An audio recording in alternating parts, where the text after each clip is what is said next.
I gave birth with blood pouring out of me, and the man in charge of saving my life wasn't even a real doctor.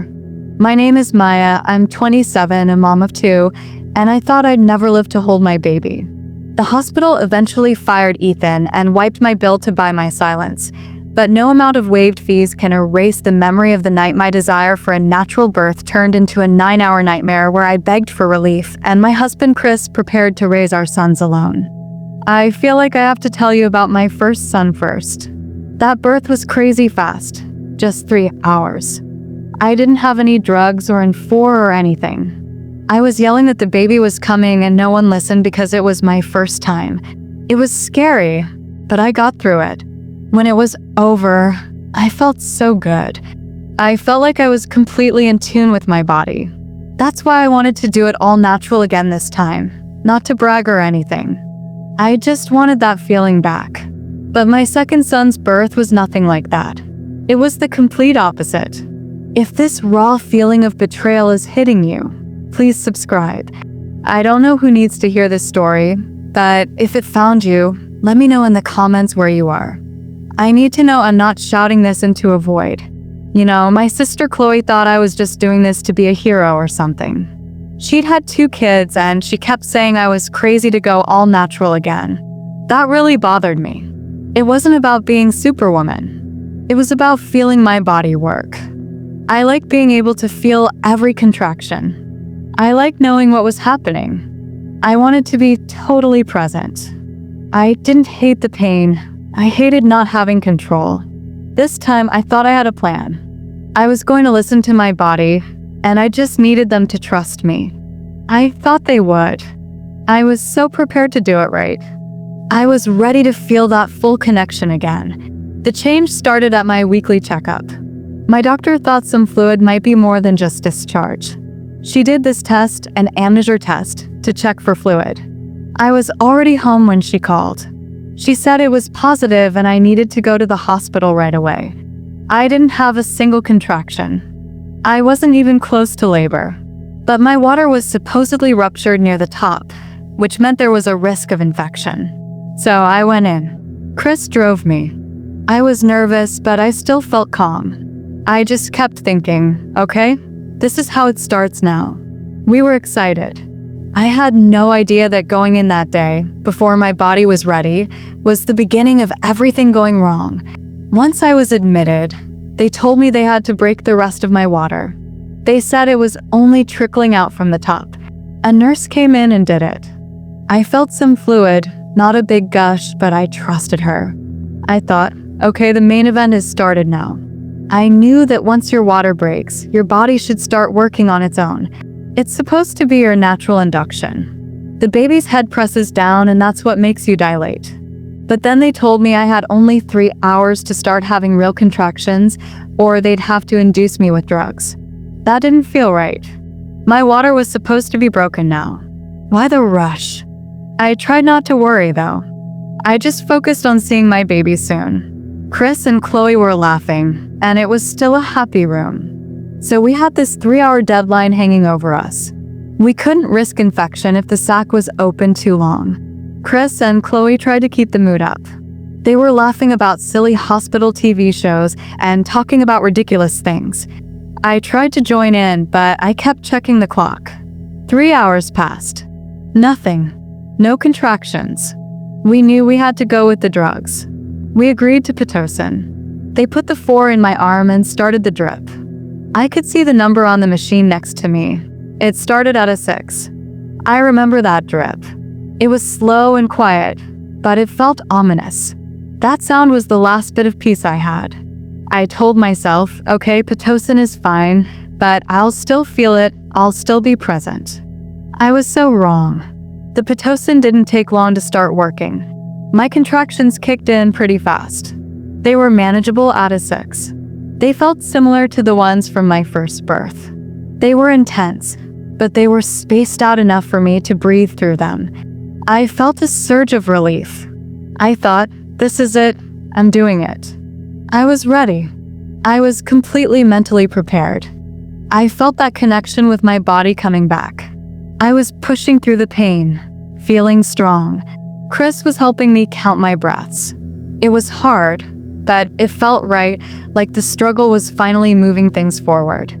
I thought I had everything under control, even with the drug helping. I was so confident that I'd meet my baby soon. That feeling didn't last long at all. About 30 minutes later, a male doctor walked in. I thought he was a doctor. Now I know he was Ethan, the medical student. He looked at the machine.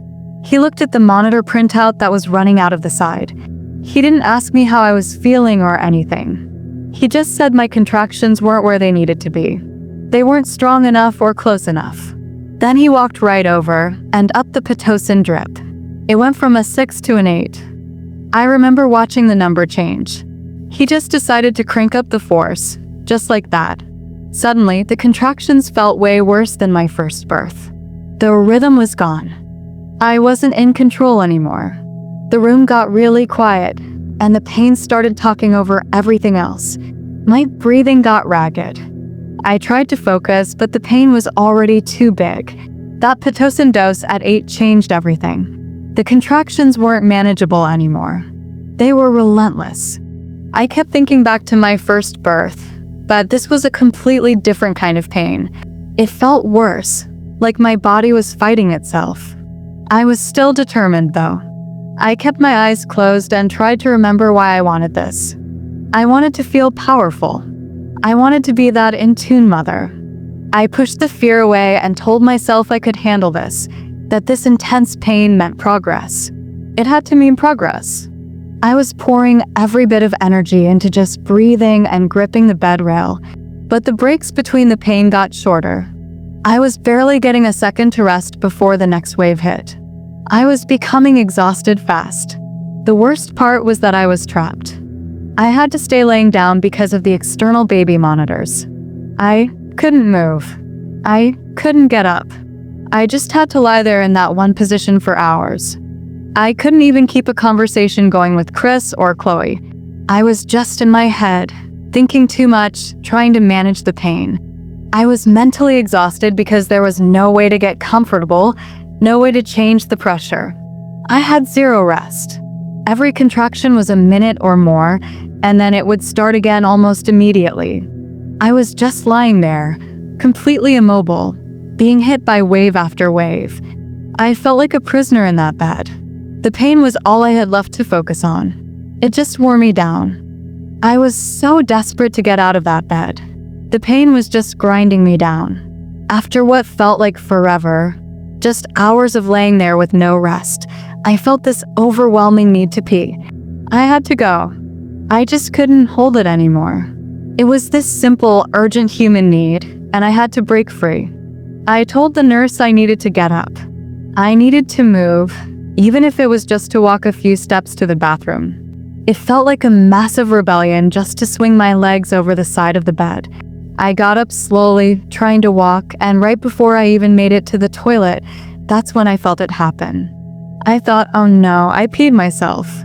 I was so exhausted, I couldn't even control that small thing. I looked down quickly, thinking about the puddle I'd made. But it wasn't water. It wasn't pee. I saw the color, and my stomach dropped. It was blood. And it was lots of blood.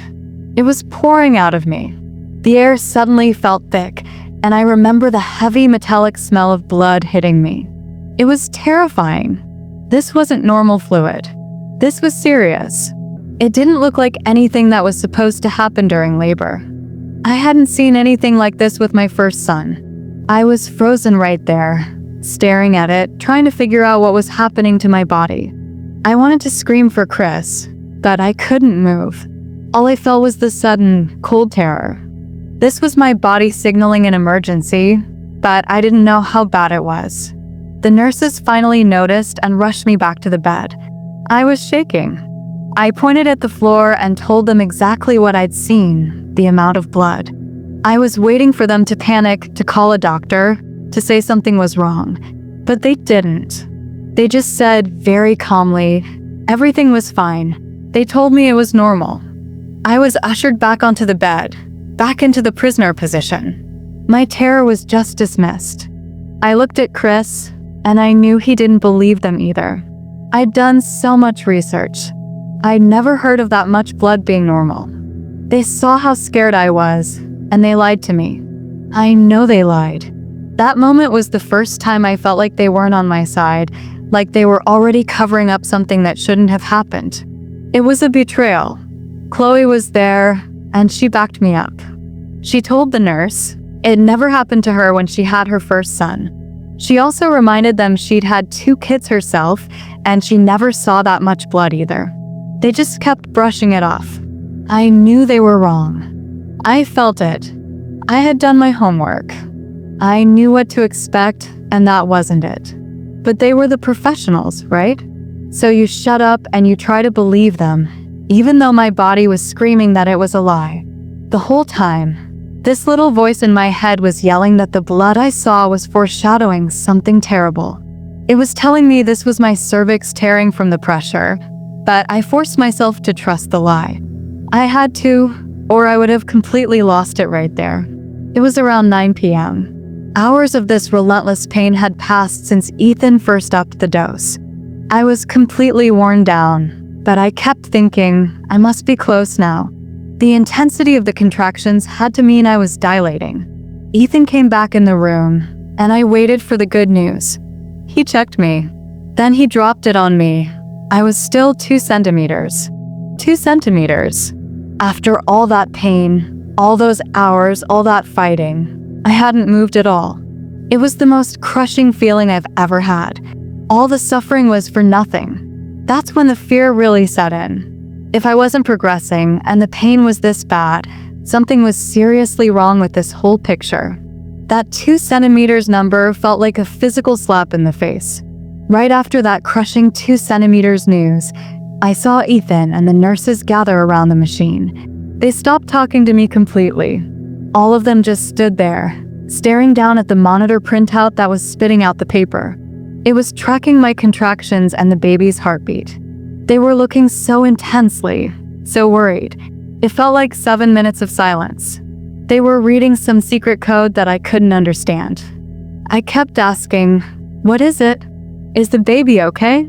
I was stressed out of my mind, but they wouldn't answer me. They just kept staring at that silent printout, like it had all the answers and I didn't deserve to know them. It made me feel sick with fear. I had no idea what was happening, only that whatever it was, they didn't want me to know. It was like watching a train wreck in slow motion. Finally, they looked away from the machine. They didn't explain the printout. They didn't tell me what was wrong with the baby's heart rate. Instead, Ethan just said again, everything was fine. And then he did the most reckless thing. He turned around and cranked up the Pitocin again. It went from an 8 all the way up to a 12. It felt like they were punishing me for not progressing. I was still only 2 centimeters. I was already so tired. I had 0 rest. My contractions were lasting over a minute with hardly any time in between. I was just lying there, eyes closed, just groaning through every wave. That number 12 on the drip machine felt like a flash of red light. It was a complete act of aggression against my body. I knew right then that I couldn't survive much more of this. Once that new dose of Pitocin hit me, it was like the room exploded. It was basically war. The pain instantly went from intense to something I couldn't even describe. It was no longer manageable. It was just suffering. Every part of my body hurt. I couldn't focus on breathing or counting or being in tune anymore. All my determination collapsed. I wasn't an expectant mother anymore. I was just someone being tortured. The contractions didn't give me any time off at all. It was just one long, horrible wave after another. I was screaming, but silently in my head. I was completely exhausted, but the pain wouldn't let me pass out. I knew I was reaching a breaking point. I started to seriously believe I wasn't going to make it. I couldn't take one more second of it. I had to quit. I was defeated. I finally just shouted it out. I wanted an epidural. The pain was so bad. I was literally suffering, and I was still only 2 centimeters. I had reached the point where I felt like if I didn't get relief, I was going to pass out. I knew if I passed out, I wouldn't be able to push my baby out. I had to give up my goal, that whole plan of a natural birth, just to make sure I stayed conscious for my son. That was the lowest moment. All that determination was gone. I just needed the suffering to stop, even though I'd been so sure I wouldn't take one. It didn't matter anymore. All that mattered was surviving this war and holding my baby. I just wanted the drugs. I needed them to save me from the pain they had caused. Even in all that pain, my husband Chris and sister Chloe had to ask me. They looked worried, and they asked me if I was sure. I'd been so insistent for so long about not having one. I said yes. Then they asked me again. I said yes. And they asked a third time. I couldn't believe it. I was literally begging, screaming inside, for the pain to stop, but they still needed me to confirm it. They were trying to respect my initial choice, my goal of being a natural mother. But that choice was already dead. The pain was too big for any goal. I was just trying to survive the next 5 minutes. It made the defeat so much harder. I was suffering, and I had to use my last bit of strength just to argue for relief. It was humiliating. Then the nurse asked me a fourth time. I snapped. All the control I was holding on to, all my dignity, it just shattered. I started crying and yelling. Yes, I wanted it. I just begged for it and for them to stop asking me. I didn't care about my initial plan anymore. I didn't care that I was being loud or emotional. I had lost my emotional grip completely. I couldn't be a strong mother. I couldn't be in tune with my body. I was just a woman in so much pain that she was pleading. I felt so humiliated, so defeated. I was crying uncontrollably because they wouldn't just listen and help me. I was desperate for that epidural, desperate for them to undo the disaster they'd started with that slow, ominous drip of Pitocin. They finally stopped asking after that. They knew I meant it. Getting the epidural was another nightmare. You have to be totally still when they put it in your back. But the contractions at Pitocin level 12 were completely out of control. They were so intense they were moving my weak body. I was trying my absolute hardest to curl up and stay still, but my body kept arching and shaking with the pain. It was impossible. The nurse kept saying I had to stop moving. How could I? The contractions were forcing me to move. I was fighting my own body and the pain just to get the relief I had begged for. It was just one more thing they made incredibly difficult. I was mentally and physically exhausted, and now this final step to peace felt like a cruel joke. I just remember feeling how little strength I had left. While they were still fighting to get the epidural in, Ethan came back. But this time he had another doctor with him, a woman I'll call Dr. Reyes. Dr. Reyes checked my dilation. Then she said something that made the whole world stop. She looked confused, and then she said, "Your water wasn't broken." I remember the silence after she said that. I was shaking from the contractions, but her words made me go cold. The whole night, all the pain, the Pitocin at 8, then 12. It was all based on a lie. The whole problem, the reason I was supposed to be induced, was that my water had supposedly ruptured. But it hadn't. That was the core fatal lie. It was all pointless suffering. Dr. Reyes didn't waste any time. She broke my water herself right then and there. I felt a huge gush, and instantly, a huge pressure came off me. It felt amazing. Finally, something was happening that was supposed to happen. Then they stopped the Pitocin drip. Seeing that ominous drip machine finally turned off was a small moment of victory, but the relief was twisted up with this horrible realization. I finally had a second of clarity. My brain wasn't working well, but I understood. My water wasn't actually broken for hours. That meant all those maximum dose Pitocin contractions, the ones that made me beg for drugs, were just pushing the amniotic sac against my cervix with nowhere to go. It caused all that pain for nothing. It was all a mistake, and it was a mistake that almost killed me. Even with my brain all fuzzy, the terrible math was clear. They had me on Pitocin at level 6, then 8, then 12 for hours and hours. I had seen the horrifying amount of blood that they lied about being normal. That blood was my cervix tearing because the baby's head couldn't press down and dilate me. Why couldn't it press down? Because the sac wasn't broken, they had me fighting against a solid balloon, forcing my body to tear itself open. If the first nurse had actually broken my water, I would never have needed the Pitocin to begin with. I wouldn't have been tortured all night. The whole reason for the drugs was fake. It wasn't just a mistake, it was the entire foundation of my suffering. I just lay there and realized I had been put through hell for no reason at all. The pain should have stopped once the epidural was in. It was supposed to be the end of the suffering, but it wasn't. It only worked for about 2 minutes. Then the pain was back. Not the full agony, but enough to hurt. So they'd flip me to my right side. I get maybe 10 minutes of relief. Then the pain would come back, and they'd flip me to the other side. This went on the entire night. Side to side, side to side. I was being tossed like laundry. I was in and out of consciousness because of the exhaustion and the constant nagging pain. I didn't get any real rest. The relief I had begged for turned into just another kind of systematic torture. It was like I couldn't escape the suffering no matter what they gave me. The whole night just blurred into one long, terrible memory of being flipped over and over again. I don't remember much of that time. It was just a blurry abyss. My memory is full of holes because I was so exhausted.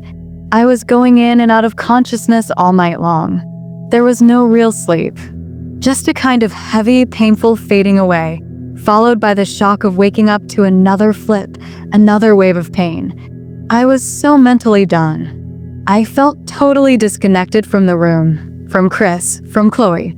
The pain had taken over my whole world. I stopped checking the clock or trying to figure out the monitor printout. I had no fight left. All I could think was that I just wanted it to be over, no matter how it ended. I was running on empty, completely emptied out by the system. My body was a shell. Sometime in the middle of all the flipping, I woke up again. It must have been around 5 a.m., they told me later. I was still exhausted, but I didn't feel the same. The epidural was working better for a moment. I looked over and saw Chris and Chloe were finally asleep. The room was dark and quiet. It was the first moment of actual calm I'd had all night. It was an isolated moment. Just me, my baby inside me, and the sleeping room. But even then, I couldn't relax. My body felt heavy and wrong. I knew I hadn't rested enough. I just lay there for a moment, waiting for the peace to end. I knew the final storm was coming. The nurse walked in right as I was waking up. She was quiet, and she came over to check me again. The nurse checked me, and I watched her face. She looked at me and said, "It was a 10. Finally. After everything." She woke up Chris and Chloe gently and flipped on the lights. Then the rest of the nurses and Ethan came rushing in. That's when they flipped the huge overhead delivery lights on. I swear it was like they were turning on the sun. It was this huge, bright, blinding pain aimed right at my eyes. I literally couldn't open my eyes. They hurt so much. I knew they needed the light to see, but after the dark night, it felt like a violent shock to my system. I closed my eyes and tried to block out that awful glare, waiting for the last part to begin. The final push was starting, and they were hitting me with blinding light and loud noise. They started telling me to push. I gave it everything I had. I pushed through 8 contractions. My body was completely destroyed from the night of being tortured by the Pitocin. I had no energy reserves left. After those 8 pushes, I literally just couldn't do it anymore. My body failed me. I tried to push again, but nothing happened. I felt so powerless. They kept yelling, "Push, push," but there was nothing there to push with. I had emptied myself out hours ago. All the effort, the screaming, the begging, the bleeding, it had left me completely empty. I knew I was failing the final test. I needed to get him out, but my body just refused to cooperate. I just lay there, defeated again. They waited for 3 more contractions. Then they told me to try one last time, as hard as I possibly could, and they would help me. I didn't have anything left, but I found some tiny reserve. I pushed with everything I had left in my exhausted body. I almost passed out from it. It felt like the last bit of air was being forced right out of me. And then, during that push, they pulled him out. I remember the immediate relief of the pressure leaving my body. The fight was finally, violently over. I heard him cry, and all the terrible sound and the blinding light faded away. It was just the sound of my baby and the feeling of him being out. Then he was there. They put my baby on my chest. I started crying right away, and he was crying too. I hugged him and tried to comfort him. It was the most intense feeling I've ever had, this huge mix of emotions. I was so happy to finally see my child, but I was also so relieved that the 9-hour nightmare was finally over. The feeling of his weight on my chest was this amazing emotional anchor. I focused on it. I focused on his tiny body and his smell. It was a perfect, overwhelming moment of love, but it was sitting right on top of this massive physical exhaustion. It was the feeling of life and the end of the fight, all at once. I remember just closing my eyes and thinking, I finally made it and safe. I held on to that feeling like it was the only thing keeping me in the room. I held him close, felt his tiny weight, and then it was just too much. All the pain, all the exhaustion from the night, it finally hit me like a wall. One second I was looking at his face, and the next second, there was nothing. Black. I don't remember leaving that room or anything right after. I just passed out right there, holding him. The last thing I remembered was that perfect, overwhelming feeling of the emotional anchor, that moment of joy and relief. But it was immediately followed by silence and blackness. When I woke up again, I was in a completely different room. I was confused. I didn't know what time it was or what had happened to me. The ordeal wasn't over just because the baby was out. The consequences of that reckless night were just beginning. When I fully woke up, the first person I saw was Chris. He came right over and just held me. He was crying, and I hadn't seen him cry like that since his grandmother passed away. He was shaking. He kept whispering that he thought he was going to lose me. He told me that when I passed out, I was hemorrhaging, and I almost lost my pulse. He said he couldn't stop thinking about how he would have to tell our older son what happened. He said he couldn't think about raising both of them alone. His terror was so real. The trauma wasn't just mine anymore. It was his. I realized then that the fight I lost was a fight for my life, and he had been watching me nearly lose it all night because of their mistake. I knew the physical stuff would heal, but that fear in his eyes will never go away. Later, when I was feeling a little stronger, Chris told me what the hospital had done. He was really mad and had complained to everyone he could. Turns out, the man who was in charge of me all night, the one who cranked up the Pitocin and lied about my water, Ethan, wasn't even a real doctor. He was a medical student. Dr. Reyes believed him when he said my water was broken. She never checked. Because of the disaster, Ethan was permanently dismissed from the program, and the hospital waived all the costs. My insurance didn't have to pay a dime. They basically gave me a free birth. It felt like a payoff, like they were trying to buy my silence so I wouldn't sue them for letting a student nearly kill me. It felt like they admitted everything without saying a word. The free birth and the firing don't make up for what happened. The real consequence is the scar on my life with Chris. We always wanted more than 2 kids. We talked about having a big family, but since that night, he's totally changed his mind. He says he won't do it again because he can't risk losing me. He can't go through that terror again. I still want more one day, but I can't ask him to be that scared. I hate that their mistake took that choice away from us.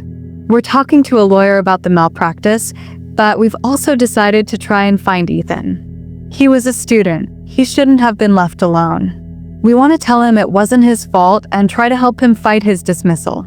The system is the real problem, not the scared kid they threw under the bus. I need justice for what they did to me, and for what they did to my husband and our family.